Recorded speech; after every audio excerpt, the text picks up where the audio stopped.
Hey all, I wanted to kind of make this video. I've had a couple people asking about the firepower enhancement build that I've been running recently.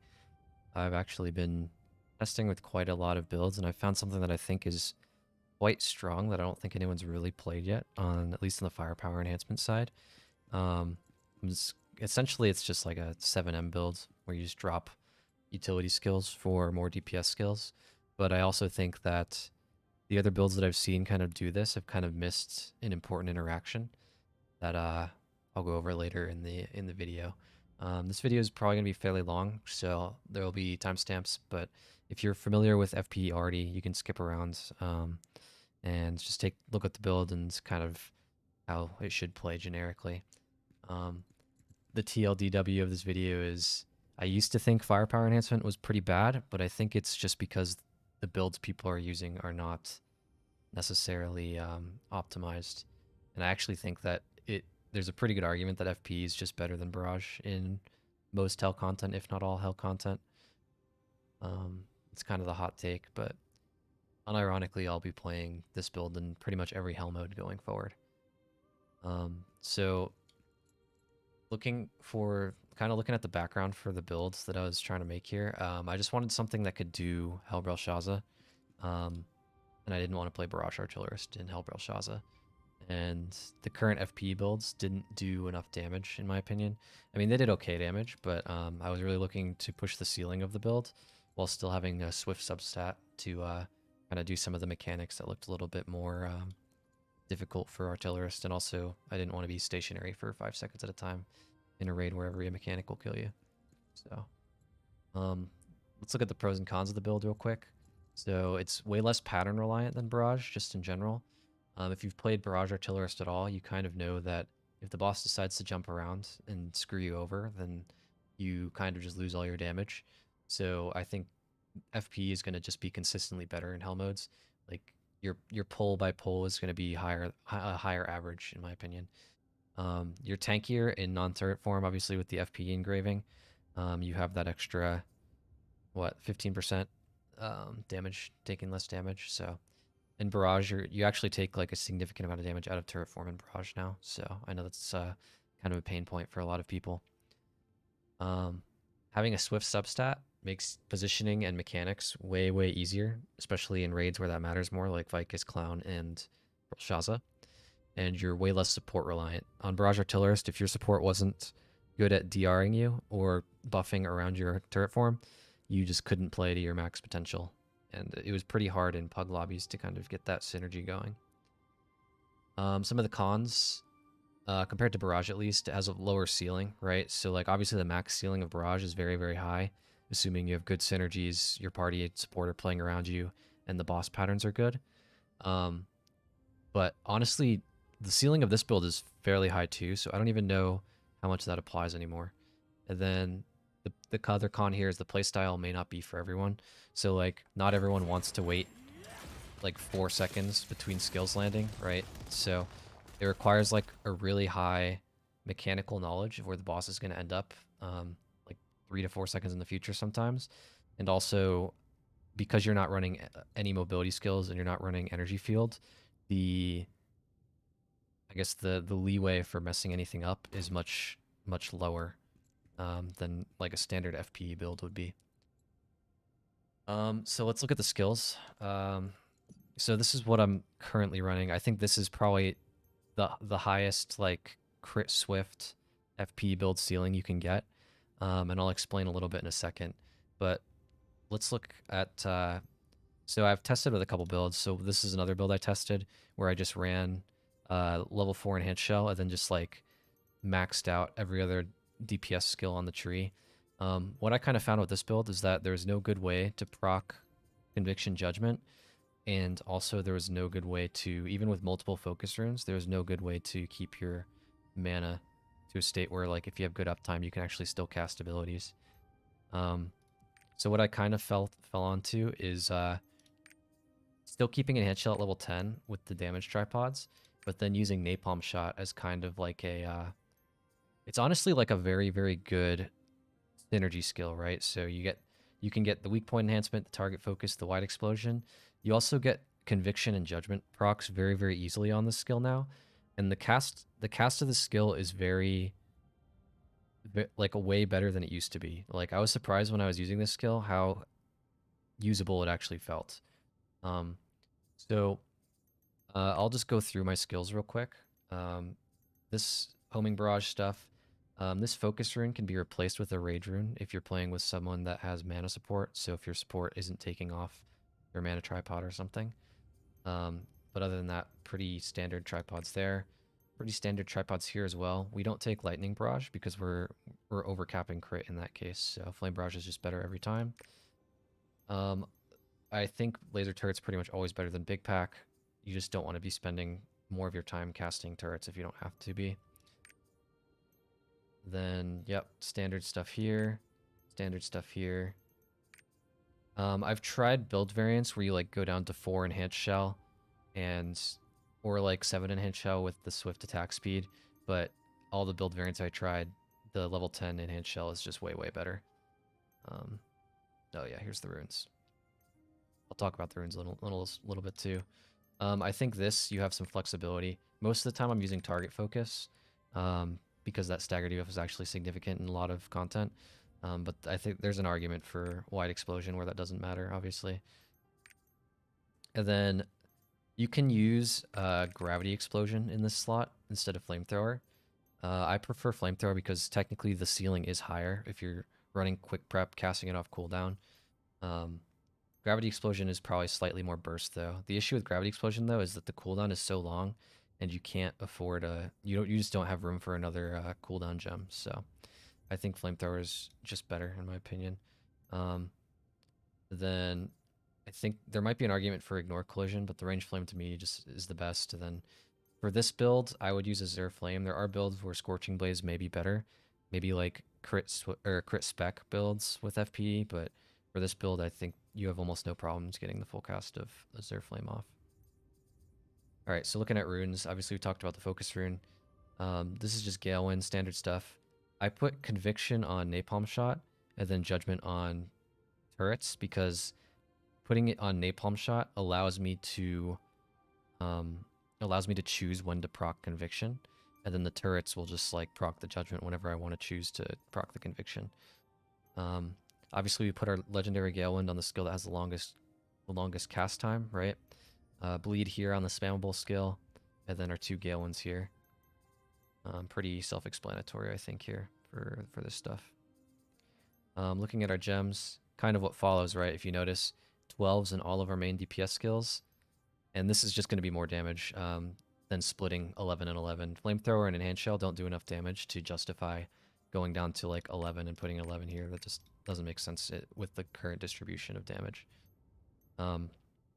But yeah, looking at this, right, the runing, or the skill gemming is very easy. It's like cool, damage cooldown, damage cooldown, damage cooldown, damage cooldown, damage cooldown on all your level 10 or all your level 12 skills, and then just a damage gem on your flamethrower, which does more damage than the enhanced shell. So fairly simple here. And then for engravings, you could run Curse Stall if you had like 2 crit sins, but honestly, the crits on this build feel so good, and even with Adrenaline and 2 crit sins, you're not overcapping. So I think in general, Adrenaline is just good because it's also very easy with Enhanced Shell to keep it up at max stacks permanently. So I believe Salvation is just better in Hell mode instead of Nightmare, just because of how weapon scaling works, and it's pretty good. If you're wondering why I didn't skill this point here to level 5, it's because it increases the mana cost, and we're kind of down bad for mana sometimes. So you want to make sure that you're kind of saving where you can, and taking a point out here makes almost no difference for damage, but saves about 50 mana on the cast. So, all right, so that's the quick down and dirty of the build I'm using. There's another build variant that I think is fairly good, and essentially all it is dropping these 2 to 11, and then just playing Swing, and then just taking out the Conviction Judgment setup, playing Swing instead of Napalm Shot. This build is a lot safer. Obviously, with the movement skill, it offers you a lot more flexibility in like positioning and stuff like that. And I think that build is also very good. I just think that this build is way higher ceiling, and the Conviction Judgment setup just makes a lot of sense with how the rotation of this class works, and also like when all your damage skills have like 20-second plus cooldowns, you get the most insane value out of Conviction Judgment that it's pretty hard to justify like not running it, in my opinion. So that's kind of why I'm on the tree out that I'm on right now. I don't actually think that you need Energy Field or a mobility skill when you're running 500 substat swiftness. Especially if you're used to playing Barrage and walking around at no movement speed as spec crit. I believe that this is a fairly easy transition and actually feels a lot safer to play than Barrage feels. I think that hit everything. So, let's take a look at the first thing, which is Conviction Judgment in this build. So this is kind of like the main thing that I think a lot of the kind of the 7M is what I'm going to call it, with like 7 damage skills and then the synergy skill, is I think they're missing out on the Conviction Judgment procs. So what I mean by that is this napalm shot, this napalm shot hits 6 times. So it's essentially, there's almost no world where napalm shot does not proc Conviction. Because you're rolling a 40% 6 times, it is literally less than like 0.5%, probably even less than that, probably less than half of a percent that it doesn't proc Conviction, right? And then on top of that, these turrets, if you put down 2 of them, and then you get your Conviction proc, you have 3 seconds to proc this, right? Thing is, these turrets are going to fire and hit the boss 4 times in that window. So what that means is that there's essentially like a 97.5% chance with the way the odds work that you're going to proc Conviction Judgment, which is essentially every time, right? And the crazy thing about it too is the way this Conviction proc works on Napalm Shot, it hits twice like instantly. So there's one shot and then there's the instant tick, which means that like 74% of the time you're going to get that Conviction proc as soon as you cast it.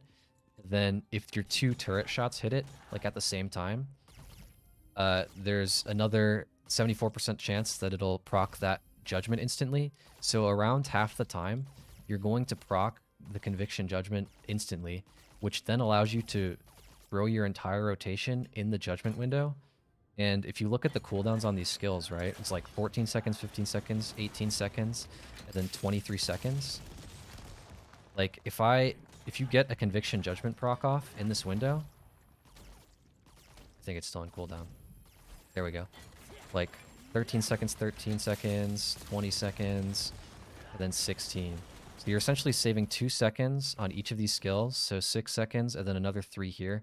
So you essentially are refunding 9 seconds of cooldowns on your 4 main damaging abilities, and you're also solving your mana issues like in one proc. And the proc is very, very consistent.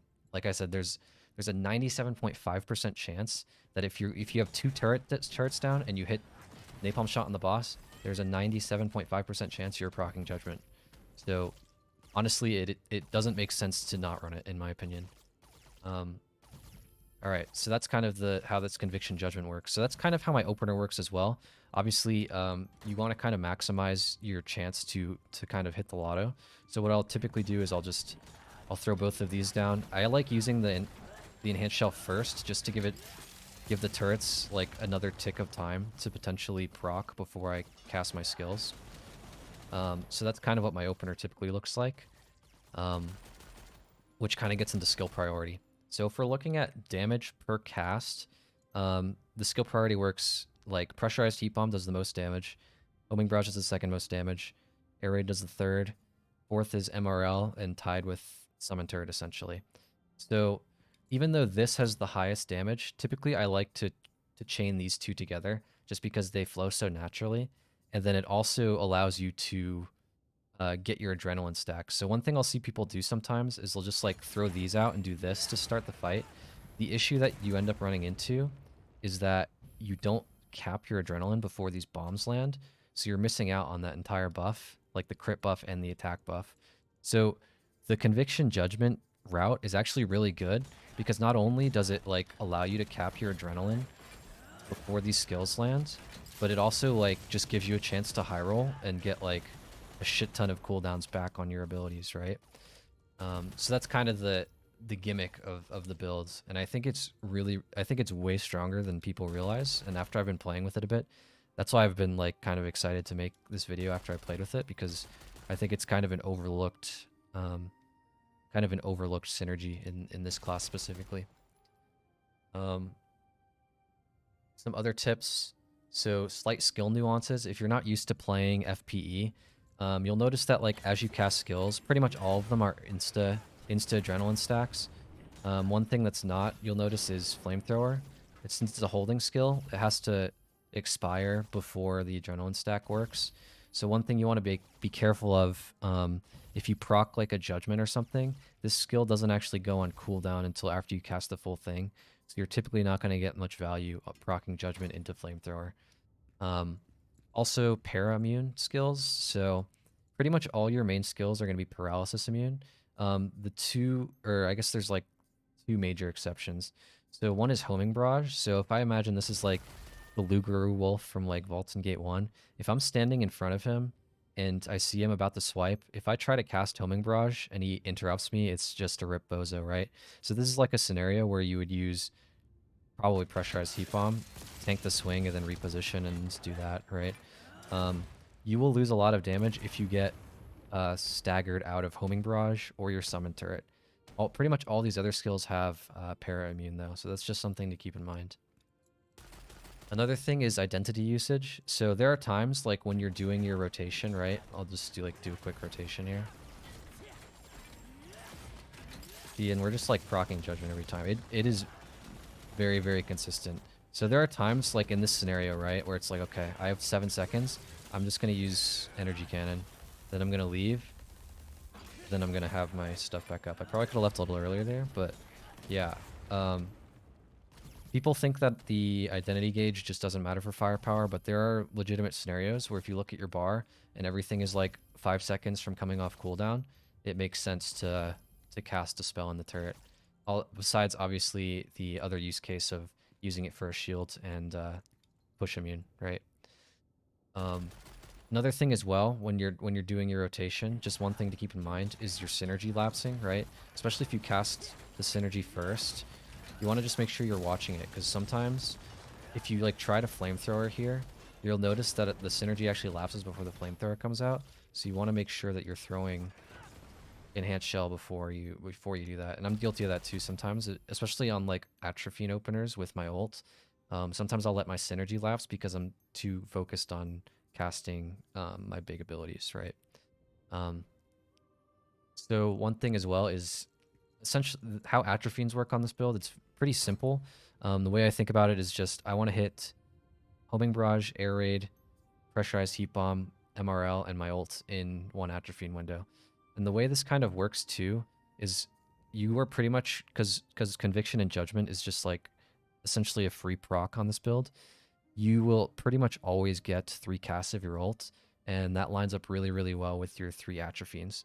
So how I look at it is like if I see the boss like about to come into a pattern that he's going to be standing still for a while, I can like potentially maybe save a cast or see that my cooldowns are lining up, and I just want to hit these 4 skills and my ults within that atropine window. That's essentially what I'm looking for. The last thing I'll talk about is hitting skills on this build is very important. I know it's pretty obvious, but there are a lot of times where instead of just ripping the skill, it is more correct to wait to see the boss commit to a pattern, because if you miss a skill with a 15-second cooldown, it's just doomed, right? So it is usually much, much better to wait half a second to a second to see what the boss is going to do and commits to the pattern before you rip the skill and commit to it. So that's kind of where the fight mechanics come into it. You need to be very, very good at recognizing what patterns the boss is going to do, knowing how much time you have. So like there are patterns on bosses where it's like, okay, I know it's safe to use the nukes. But there are other patterns where it's like, okay, I don't have enough time to drop the nukes, so I'm just going to commit to like MRL, right? Because it comes out instantly and it hits very, very fast. So you have to kind of on the fly judge how much time the boss is going to be stationary in that spot. So that is, I think, the one thing that will make or break how well you can play this build is your hit rate on these really high damaging abilities is going to be everything essentially. So yeah, hopefully this was kind of informative. I think this is a build that I haven't really seen going around, but I think is very, very, very strong. And I just kind of wanted to make like a quick intro for it. Would I recommend this build? I think that if you are looking to play Artillerist in higher tier hell content, and you don't want to play Barrage because it's Smoge, I think this build is a very, very good alternative.